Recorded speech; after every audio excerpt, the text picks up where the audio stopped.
My name is Blake Calhoun. I'm a freelance filmmaker and YouTube creator. And during the pandemic, I had a Tuff Shed built in my backyard to use as a home studio. This series of videos shows how I did it and how you can too. This is a Back to the Future episode.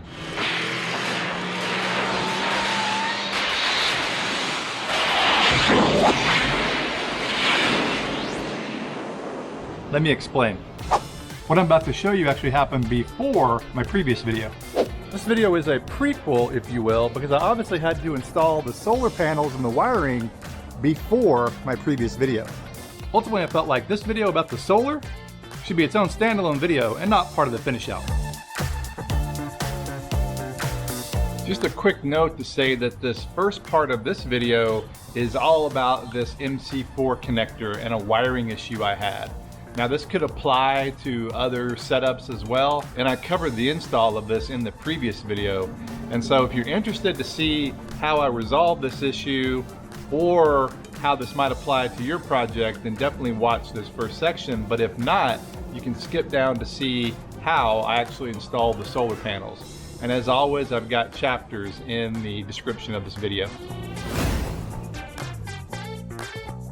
Just wanted to show how I've had a little bit of trouble, lack of a better word, getting my cables in here to work with my solar. And I'm just testing right now before I get the insulation and drywall put up. I wanted to make sure all this was connected properly before I did that, because then it would be a real pain to redo that. And the problem is I don't have my big solar generator yet. I ordered a Bluetti AC200, I think it's called. It's a really large generator, power station, whatever you want to call it. But I do have its baby brother here, the AC50. And so I wanted to test this because it connects to solar panels just like the big brother via MC4 cables. But when I tested it, I couldn't get it to work. So just as a reminder, I've got this box here with these cables that are coming in from outside, and the solar connects on the outside via a receptacle. And then the line goes all the way through the wall here and down to this area. This is going to be a little utility closet. Well, I couldn't get it to work yesterday. I tried and tried and tried. I even pulled the cables out and put MC4 connectors on there. This is the cable going through the wall just to try it, because originally it's connected to the outside through these Wago connectors. If you've ever done any electrical work, those are pretty commonplace and they're really easy to splice wires together. I'll get back to that in just a second. So now I'm outside the shed, and this is what I was talking about. It's the input for the MC4 connectors, the solar input. And I don't have my solar panels on the roof yet. That's coming. I need to get my power station first. And so right now, this is kind of a rig here. I've got a little suitcase solar panel. It's a TP solar. It's a 120 watt panel and it folds up. But it's perfect for the small AC50, the Bluetti inside, the little solar generator, the power station. It has a little junction box on the back here, and it will output 19 volts. Which is perfect because the small solar generator I have inside will accept 14 to 40 volts. So 19 volts works great. So back inside, I had all that connected and I couldn't get it to work. I actually bought a new cable. I thought maybe the cable was bad, and so I got another 20-foot cable. This one is 10 gauge. The one on the wall here is 12 gauge. Shouldn't make a difference at all. The run is not too long for this amount of power, at least according to my research. But then I made a discovery. Back to these Wago connectors. You'll see that I've got red and black going in to each side. The way it was originally wired, I had red to red and black to black, which would make sense normally. But the way this is set up, either the way it's coming out, this is the inside portion of the receptacle on the outside where the solar comes in. So either those are wired differently or the connectors on the end of these wires are different. And so when I connected them together, red to red and black to black, I got nothing. Again, I assumed it was correct. I actually had professional electricians wire everything up out here. And again, common sense would dictate that, at least that's the way I look at it, but it wouldn't work again. And so what I decided to do was just flip them. And when I flipped them, voila, I'm now getting wattage and solar input into my power station. And so right now, I'm getting 92 watts of input. So that solar panel outside is charging my power station. Again, a lot of people call these solar generators. This one's pretty nice, has 300 watt inverter. It's a pure sine wave inverter. It also has the power delivery high wattage charger for fast charging of iPhones or iPads, and also different Mac laptops. It's got traditional USB. It's got a DC output. This is not regulated though. They have a newer version of this that's regulated. Then it has two DC outputs here, which I don't really know that I would ever use those because they're very odd cable inputs. But the big brother to this, again, is the AC200, and it has a 2000 watt inverter, and I can put full solar panels into it up to 700 watts. And so I'll have that soon, and I'll be reviewing it as well. And I'll probably do a full review of this once I get everything set up. I'm going to use two of them in this shed. This one's going to be for small devices like my iPad, iPhone, maybe a monitor. And the AC200 will be for larger things, in particular my window unit AC for the shed. It's a 500 watt air conditioner. But yeah, so this is the DIY aspect of this project. I am not an electrician, although I'm playing one in this video. In all seriousness, make sure you get professional help when doing anything electrical. You don't want to mess things up.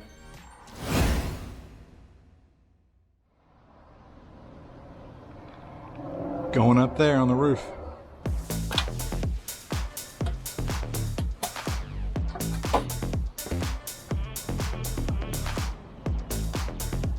So my plan is to put the three panels right here, this way. The sun, the south is that way, west is that way. But I'm going to line them up right along here, just like you would on the top of a RV roof. I'm not going to permanently attach these. I'm going to use industrial strength of Velcro. That's my plan. We'll see how it goes, because that way I could change these, move them easier. I don't want to permanently affix them to the roof.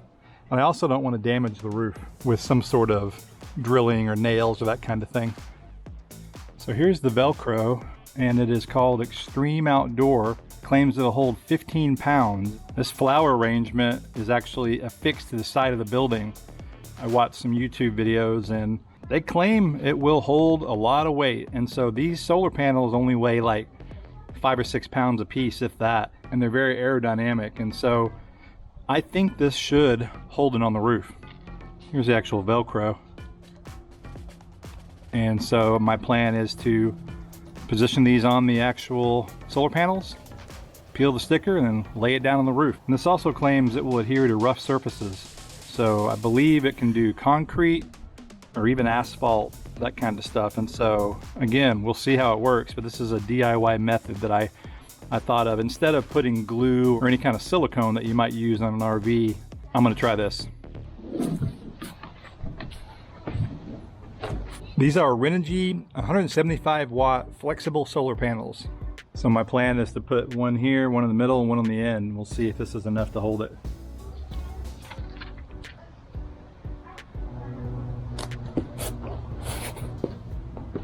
And I'm going to go ahead and put the other side on there.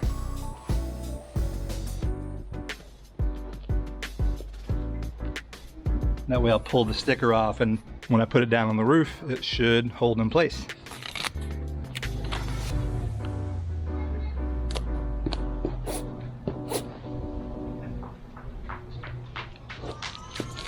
And just to be clear here, I'm not sure this is recommended by Renogy or the manufacturer.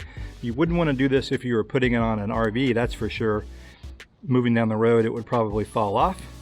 But since this is going on the shed roof, I think this is going to be a viable option.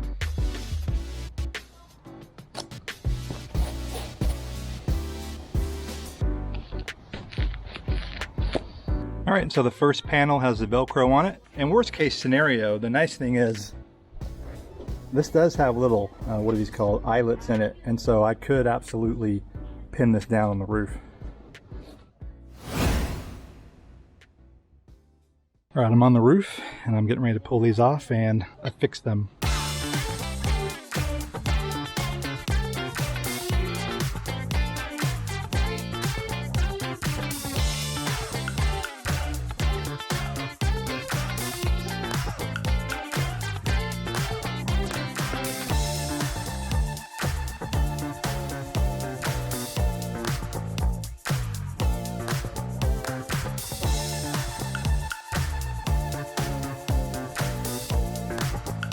All right, number 2.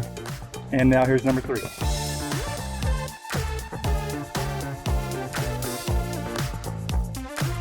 Got grass all over them when I was putting the Velcro on down in the yard. We'll see if these hold. I think they should, and I'm pretty happy with the install so far.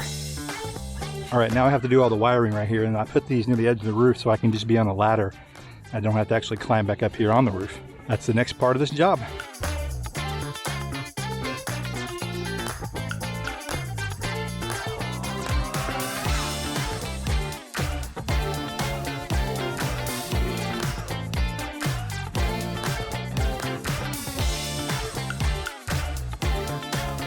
So this, which goes into the shed,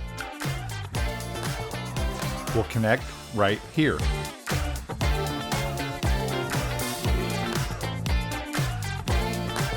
And after that, I ran the cables under the roof overhang and secured them with small little fasteners to the actual shed.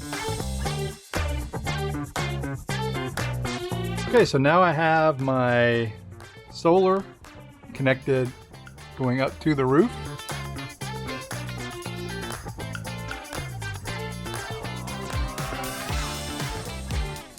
A lot of spaghetti up here, but should be okay as far as the weather goes. And I have these wired in series because I want the amps to stay the same. So parallel will keep the volts the same and series keeps the amps the same. So with the series configuration, you'll get more voltage going to the power station or the solar generator. All right, just wanted to show this very quickly. I'll do a lot more about this power station in the near future, but I just connected it and I am getting 11 watts. I have 525 watts on the roof. Now granted, it's in complete shade right now, and so I didn't expect to get much, but I am happy that I'm getting something because number 1, that means that the connection is all good. And number 2, that means that even in the shade, I'll get a little bit of juice to be able to keep this thing going. But this is the device that will be powering this shed. All right, so this is 6 months after that segment you just watched, and I just wanted to do an update. I love the solar generator, but right now it's June and it's summertime in Texas. Here's my air conditioner, and the generator, at least with my current configuration of solar panels, can't keep up. It'll run it for the entire day, no problem, but then by the end of the day, I am low on charge. And so then it takes a half day to more to catch back up. And so during peak times, during summer and winter, I am having to run on house power using the grid. Now I still use the generator right now. I charge all my batteries and then I use these various plugins to charge other devices, whether it be phones and tablets. On top here, you've got 2 wireless chargers that you can use for phones. And so I'm still using this, and then again, occasionally I do still plug it in and run the shed off of it. Again, this is just the peak summertime, and I really can't keep up. What I probably need to do is add another solar panel on top. I've got 525 watts, I can go up to 700. If I did that, I could potentially make it work, but I'm also having trouble because I have a shade tree out there and the shade is taking over part of the solar panels earlier in the day than I anticipated. But of course, since the sun changes depending on the time of year, it's been tricky. Also, regarding the durability of the Velcro, that has worked out great. Again, this is the first summer, but it survived the winter. And in Texas, we had a brutal freezing snowstorm that you probably heard about. we had 0-degree temperatures here and our power went out. And so the panels survived fine. I actually ended up using the Bluetti in my house as a backup generator, which worked out great. That is one thing about this device, is you can take it with you. And I also use this on some video shoots too. Eventually I'm going to do a full review of this unit, but overall, again, it's worked out great so far.